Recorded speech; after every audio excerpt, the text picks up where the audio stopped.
زبور 10۔ اے خداوند، تو کیوں دور کھڑا رہتا ہے؟ مصیبت کے وقت تو کیوں چھپ جاتا ہے؟ شریر کے غرور کے سبب سے غریب کا تندی سے پیچھا کیا جاتا ہے۔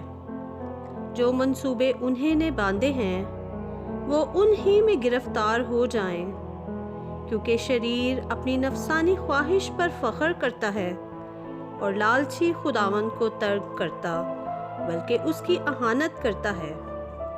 شریر اپنے تکبر میں کہتا ہے کہ وہ باز پرس نہیں کرے گا۔ اس کا خیال سراسر یہی ہے کہ کوئی خدا نہیں۔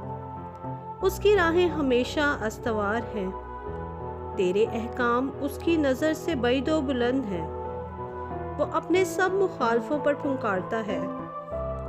وہ اپنے دل میں کہتا ہے، میں جنبش نہیں کھانے کا۔ پشت در پشت مجھ پر کبھی مصیبت نہ آئے گی۔ اس کا منہ لعنت و دغا اور ظلم سے پر ہے۔ شرارت اور بدی اس کی زبان پر ہے۔ وہ دیہات کی کمین گاہوں میں بیٹھتا ہے۔ وہ پوشیدہ مقاموں میں بے گناہ کو قتل کرتا ہے۔ اس کی آنکھیں بے کس کی گھات کو لگی رہتی ہیں۔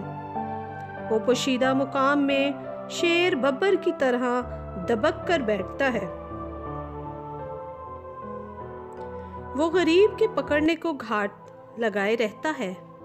وہ غریب کو اپنے جال میں پھنسا کر پکڑ لیتا ہے۔ وہ دبکتا ہے، وہ جھک جاتا ہے اور بے کس اس کے پہلوانوں کے ہاتھ سے مارے جاتے ہیں۔ وہ اپنے دل میں کہتا ہے، خدا بھول گیا ہے۔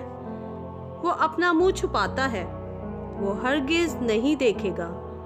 اٹھ اے خداوند، اے خدا، اپنا ہاتھ بلند کر، غریبوں کو نہ بھول۔